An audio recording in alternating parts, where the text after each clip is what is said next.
Well, good morning, everyone. My name is Matthew Wright. I'm the UK Managing Director at Ørsted, and it's my great pleasure to welcome you here to our East Coast Operations Hub here in Grimsby. A little about the facility that we're in. This is the warehouse of our expanded operations base, which is now the largest dedicated offshore wind facility in the world. And that's appropriate because about 75 miles off the coast in broadly that direction, Ørsted is also building the world's largest offshore wind farms. Indeed, we achieved first power at the giant Hornsea 1 offshore wind farm just last month. And once that's complete next year, we'll build Hornsea 2, which is even bigger. And together, these projects will provide enough electricity to power 2.5 million UK homes.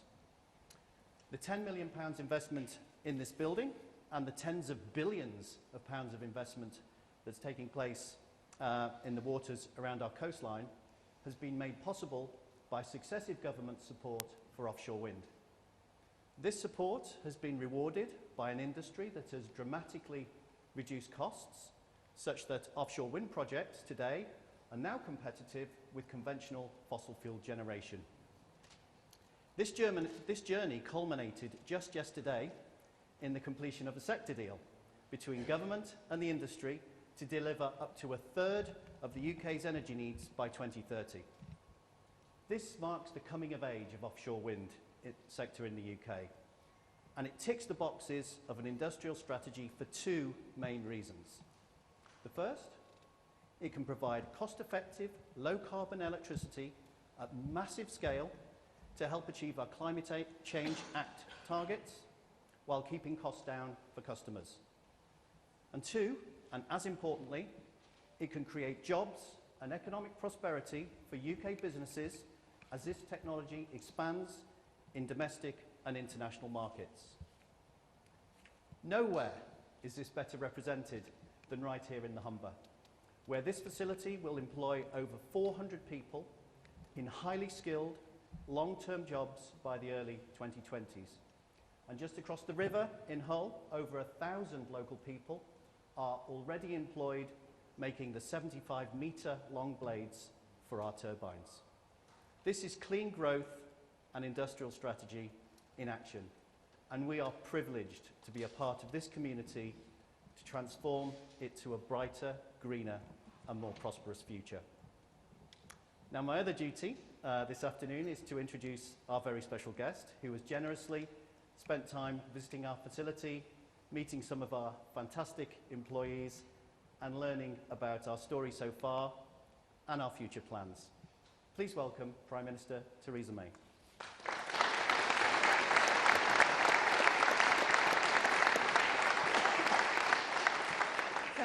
Thank you very much, Matthew, for that introduction, and thank you to Ørsted for hosting us today.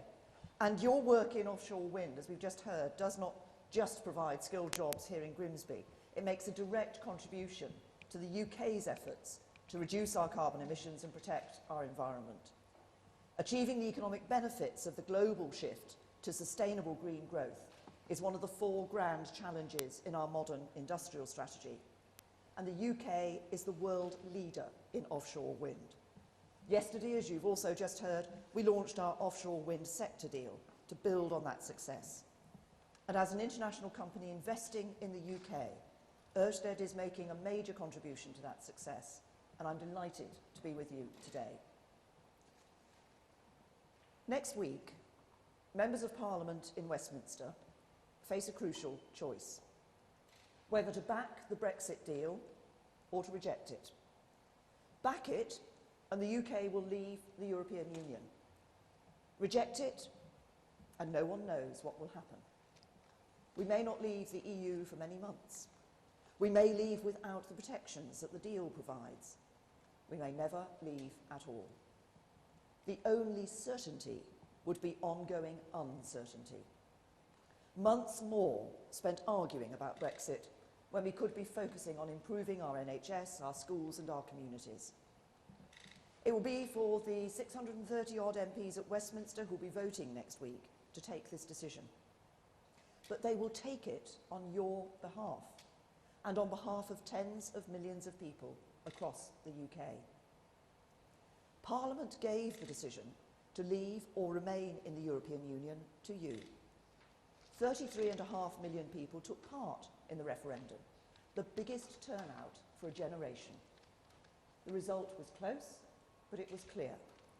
If it had gone the other way, we would be staying in. But the decision was to leave, and that is what we must do. Now, as Prime Minister, my job has been to negotiate the very best deal I could. I believe that's precisely what the government has done, working with the EU team led by Michel Barnier. Discussions have at times been difficult and robust, but we've both worked in a spirit of mutual respect and cooperation to get a good deal over the line. Now, I've made a lot of speeches about that deal over the last few months. Most of them have been in the House of Commons. On Tuesday, I'll be making another one when I open the debate ahead of the vote. But Brexit does not belong to MPs in Parliament. It belongs to the whole country. It belongs to the people who voted for it and want to see it implemented so we can all move on to a prosperous future. And that more prosperous future also belongs to those who voted against Brexit and who expect politicians to make reasonable compromises to bring our country back together. Everyone now wants to get it done. Move beyond the arguments, past the bitterness of the debate, and out of the EU as a united country ready to make a success of the future. And that's why I've come here to speak to you today, to explain why this debate is dragging on and what is at stake. Because it was in places like Grimsby that the referendum was decided and where what is at stake can be seen most clearly of all. People here in North East Lincolnshire voted decisively to leave the European Union in 2016 by a ratio of 7 to 3. Everyone had their own reasons for voting. But having spent much of the past 3 years talking to people about Brexit, about their hopes, their aspirations and their fears too, some common themes emerge. People wanted more control over the things that matter to them. The Brexit deal before Parliament gives them that control.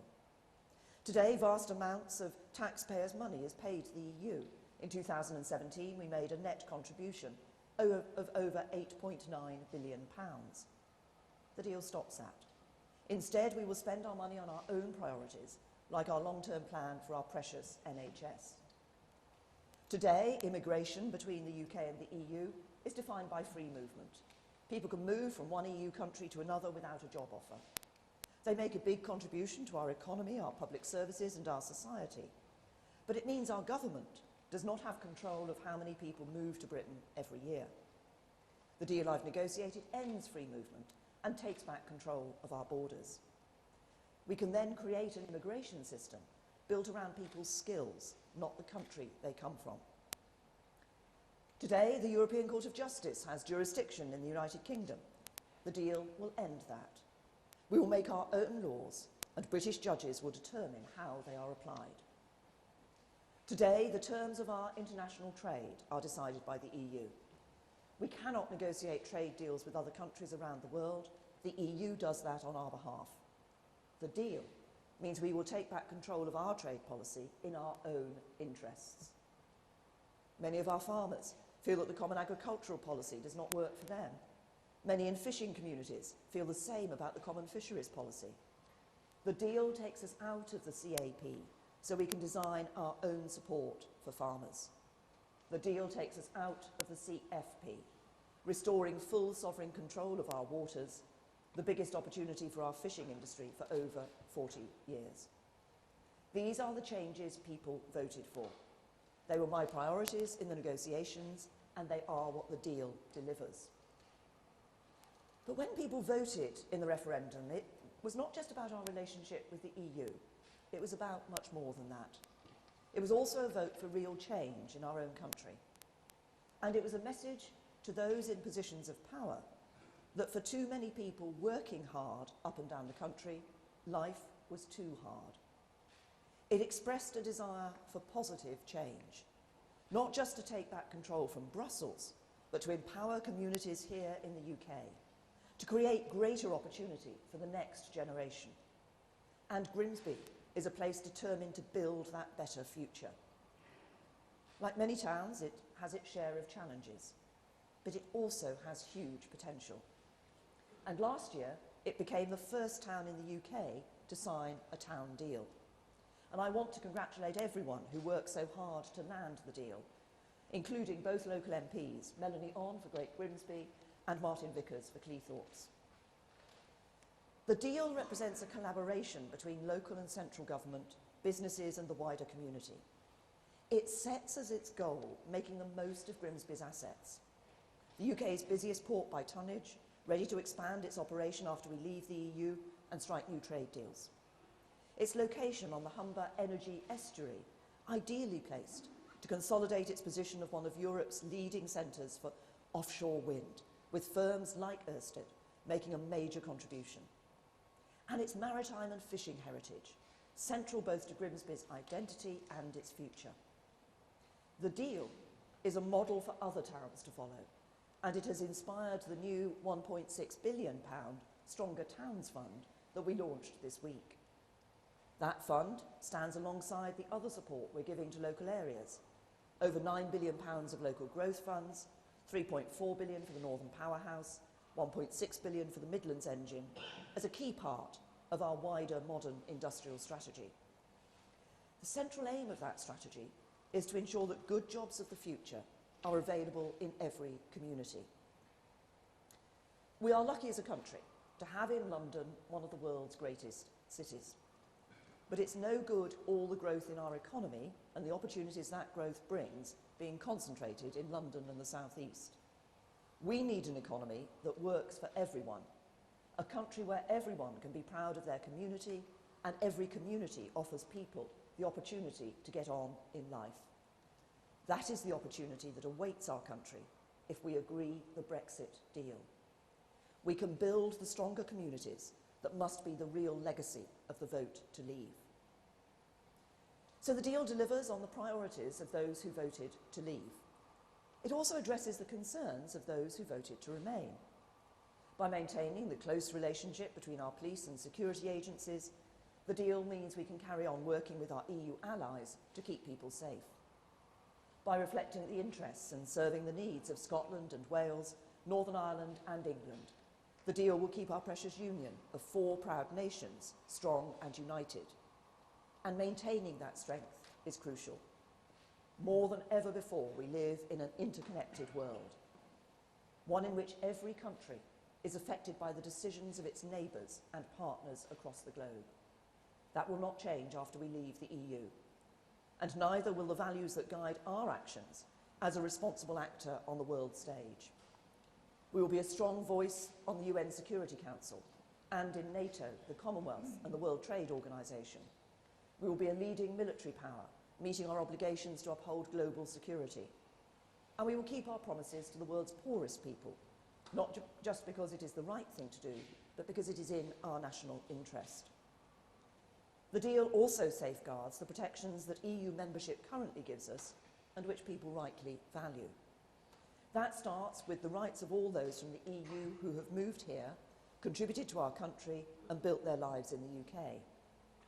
We've also committed to protecting the rights and standards currently set at the EU level, from workers' rights to environmental protections. Brexit will not be a race to the bottom. In fact, in most of these areas, the UK has led the way ahead of the EU. And this week we have said that if the EU expands workers' rights, we will debate those measures in Parliament and decide if we want to follow suit. And our ongoing commitment will start with the 2 directives that will come into force after we've left and which the UK supports. But we will not tie ourselves in automatically to follow EU changes without Parliament having its say. That would mean weakening workers' rights if the EU ever chose to do so, and it would not be taking back control. The UK has led the way in the EU, and we will lead the way outside it.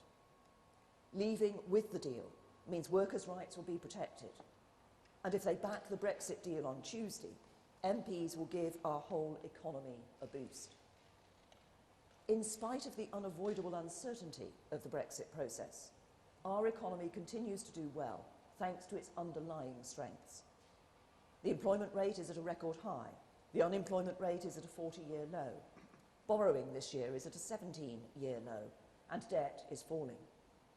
Just imagine how much more we could achieve with the certainty of a deal. Our energy would be focused on building our future relationship, forging new trade deals with the rest of the world, and tackling the other issues that matter to people. Businesses will invest and create more jobs. Money that would be spent guarding against the economic shock of a no-deal exit could be put to better use on the services people need and on growing our economy. And the UK would send a message around the world, a giant open for business sign to investors. The democratic case for backing the deal is clear, and so is the economic case. It not only removes the risk of a no-deal exit, it allows us to reap the enormous benefits of leaving with a deal. I've set out why I believe MPs should back the deal next week. It takes back control of the issues people care about, it delivers the change that communities voted for, it protects the things we value, and it sets us on course for a prosperous future. Next week, Parliament will make its choice. In January, MPs said no to the deal for a variety of reasons. Some wanted to stop Brexit altogether. Jeremy Corbyn opposed it because he wanted a general election and said he would vote against the deal without even reading it. But others voted against it because they had genuine concerns and they felt there was time for the government to get changes to address them. And the biggest concern was about the so-called Northern Ireland backstop. Backstop's an insurance policy. It's there to guarantee that if we run out of time to agree our new relationship with the EU during the next phase of the negotiations, it will not lead to a hard border between Northern Ireland and Ireland. Like any insurance policy, no side ever wants to use it. It's part of the deal that the backstop cannot be permanent. And it's not in the EU's interest for it to be permanent, because they fear this would give us a competitive advantage in the long term. But there are genuine concerns that there's no clear way out of the backstop if the future negotiations break down. I've taken those concerns to Brussels, I've explained them to every single EU leader, and we've put forward serious, detailed proposals to address them. The government is in discussions with the EU right now, focused on getting the legal changes MPs have asked for. As I've said before, this will not in any way alter our enduring commitment to the Belfast Good Friday Agreement and to avoiding a hard border in all circumstances. The Belfast Good Friday Agreement was a landmark achievement for the UK government, the Irish government, and the political parties in Northern Ireland. It brought peace to our country after many years of tragedy. The people of Northern Ireland are our people, and their security and well-being is our security and well-being. But just as MPs will face a big choice next week, the EU has to make a choice too. We're both participants in this process. It is in the European interest for the UK to leave with a deal. We're working with them, but the decisions that the European Union makes over the next few days will have a big impact on the outcome of the vote. European leaders tell me they worry that time is running out and that we only have one chance to get it right. My message to them is now is the moment for us to act. We've worked hard together over 2 years on the deal. It's a comprehensive deal that provides for an orderly exit from the EU and that sets a platform for an ambitious future relationship. It needs just one more push to address the final specific concerns of our Parliament. So let's not hold back. Let's do what is necessary for MPs to back the deal on Tuesday. Because if MPs reject the deal, nothing is certain. It would be at a moment of crisis. MPs would immediately be faced with another choice. Either we leave the EU with no deal on the 29th of March, I don't believe that would be the best outcome for the UK or the EU, or we delay Brexit and carry on arguing about it, both amongst ourselves and with the EU. And that's not in our interests either. More talking will not change the questions that need to be settled, and a delay risks creating new problems. If we were simply asking for a bit more time to pass the legislation we need to implement Brexit once we've agreed the deal, a delay would be straightforward. But if it were a delay to give MPs even more time to decide what we're going to do, the EU might insist on new conditions that were not in our interest before they agreed to such an extension. And that might lead to a form of Brexit that does not match up to what people voted for. It could mean no end to free movement, no ability to strike our own trade deals, no end to the big annual payments, no taking back control, which is what the British people voted for. And a delay could lead to something else, a second Brexit referendum. The chances of that have increased since Jeremy Corbyn said he would back one. It's become clear to me that Jeremy Corbyn isn't really interested in finding a solution. Since we met to discuss a way forward for our country on the 30th of January, I've repeatedly offered him another meeting to follow it up. In return, after multiple requests from my office, he's offered just 1 hour over the last 5 weeks when our teams could meet. And we now know why. Because despite his promise at the last election to deliver Brexit, he now supports holding a divisive second referendum that would take the UK right back to square one. Not completing Brexit and getting on with all the other important issues people care about, just yet more months and years arguing. If we go down that road, we might never leave the EU at all. And that would be a political failure.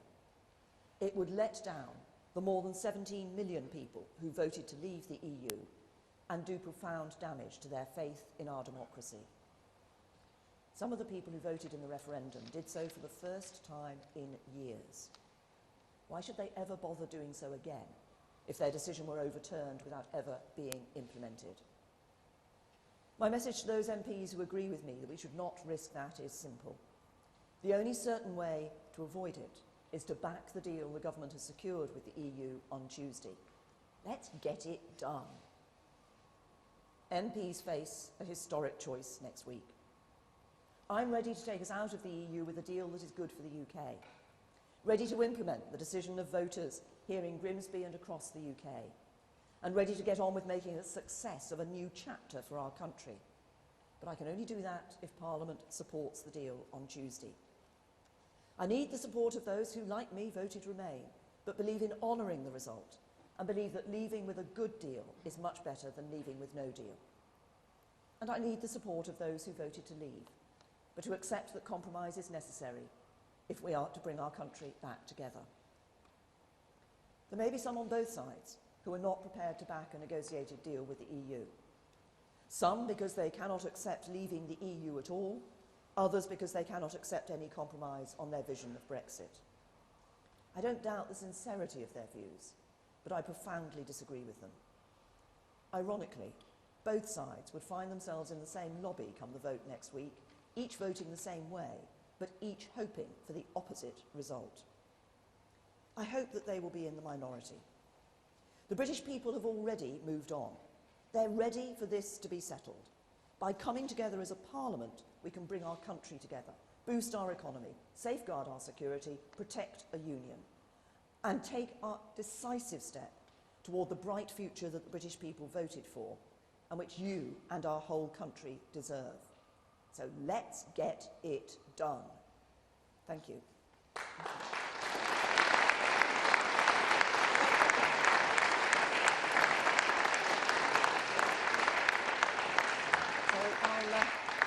I'll just take a few questions from the media. Beth?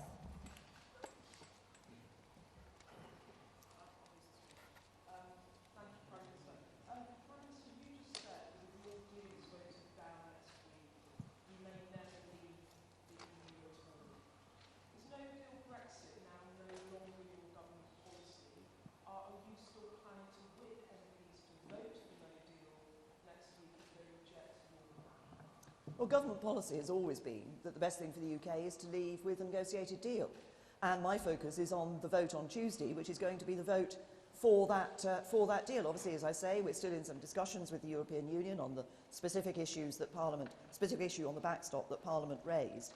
But what I want people to do is to focus on that vote on Tuesday.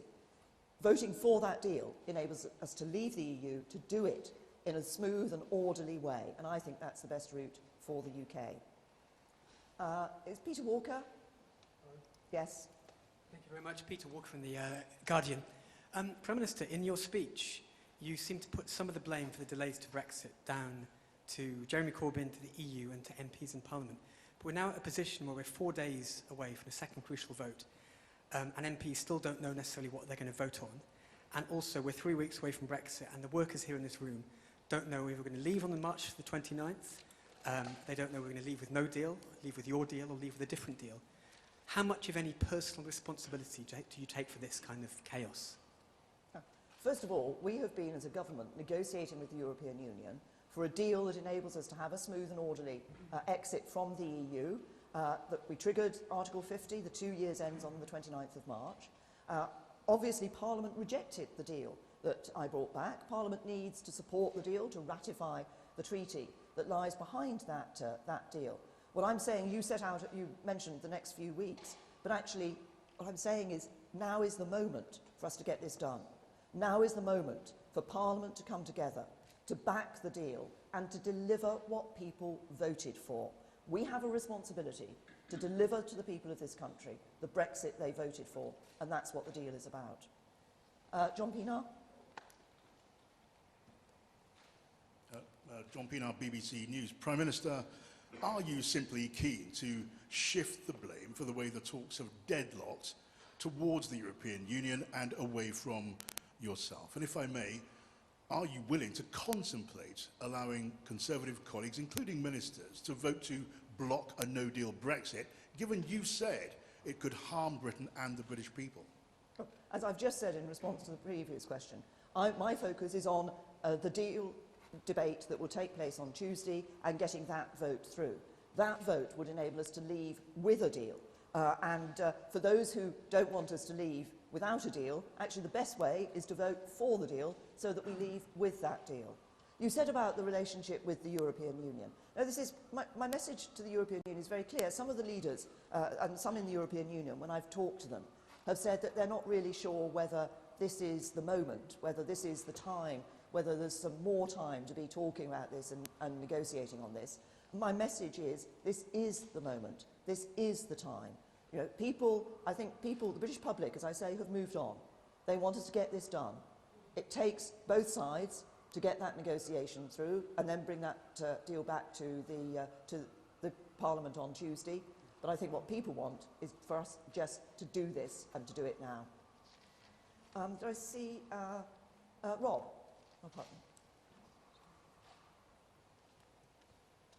Rob Hutton from Bloomberg.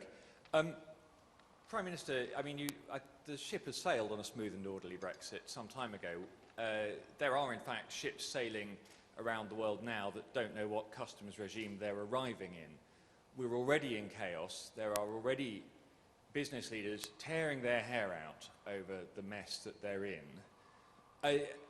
Do you think that you owe them an apology? And do you think that you owe it to them? We all understand why it is that you don't want to talk about what happens after Tuesday, but real people with real lives, real important decisions, need to make decisions. They need to know, assuming this doesn't go through on Tuesday, what happens then. Are you going to take no deal off the table, or are you going to sort of continue this Tory psychodrama? Well, can I say, Rob, I mean, I think this is the third time I will have answered this question. Look, the thing for everybody to focus on, I think that the best thing that we can do, individual members of Parliament can do on Tuesday, when we're looking at the issues that you raise. You talked about businesses, about the ships that have already sailed, already sailing to be received in ports where they're not sure what the arrangements would be for the future. The best thing that individual members of Parliament can do in that circumstance is vote to end that uncertainty. Vote to end that uncertainty by voting for the deal. Then we do have the smooth and orderly Brexit that is possible. If MPs don't vote for that deal, what we know is that the one certain thing we know is that we will see ongoing uncertainty. We can bring certainty to those businesses by voting for the deal on Tuesday. And I see Jack from the Telegraph. Thank you. Jack Maiden from the Daily Telegraph. Prime Minister, is it still possible for the United Kingdom to leave the European Union on March 29th, or is a delay of some form now inevitable given the amount of work that Parliament must do to prepare for our departure? Thank you. Well, the first thing, if MPs vote for the deal on Tuesday, then what happens is, as you know, the usual channels, the processes in Parliament get together and work out how they can take through the necessary legislation. And that would happen when a vote goes through on Tuesday. And the last one I'll take from Patrick from the Grimsby Telegraph. Hello, Patrick Daly from the Grimsby Telegraph. Prime Minister, this week you've laid out your sector deal for the offshore wind sector, and you've also made the concession on workers' rights. I wondered how much of this week was orientated towards this Grimsby visit and persuading both the town, the constituency MP Melanie On, and other like-minded Labour MPs in Leave voting constituencies to back your deal next week. Well, first of all, a number of MPs across the House have raised the issue of workers' rights and their concern about what would happen in the future. We've been talking to them about the right approach to take, and I believe that it's absolutely right, as we say, that as the EU moves in future on workers' rights, then Parliament will have an opportunity to look at those and to say whether the UK should follow those changes in rights. But it shouldn't be automatic, because if the EU were to reduce workers' rights, then we would find ourselves having to do that. So I think it's important that Parliament makes those decisions. And don't forget, there are a number of areas where rights here in the UK are actually already in advance and better than those that are provided for from the European Union. You mentioned the sector deal. The Energy Minister, Claire Perry, is here. She was involved in that, as were individuals here from Ørsted. And this is something that hasn't just happened this week. It may have culminated this week, but I can assure you it's been, I think, 2 years in the making sure that we get this right. But it's hugely important for an area like this. As I say, we are now a world leader in offshore wind. And offshore wind is bringing high-skilled jobs here and to other parts of the United Kingdom. There are real opportunities. What we're aiming for, that ensuring that a third of our energy generation is generated by offshore wind by 2030, is enormous. That means significant increases in jobs, high-skilled jobs here in the UK. It's good for the UK and it's good for Grimsby. Thank you. Prime Minister, only one question from a woman reporter on International Women's Day. It's a pretty poor show, isn't it? You can answer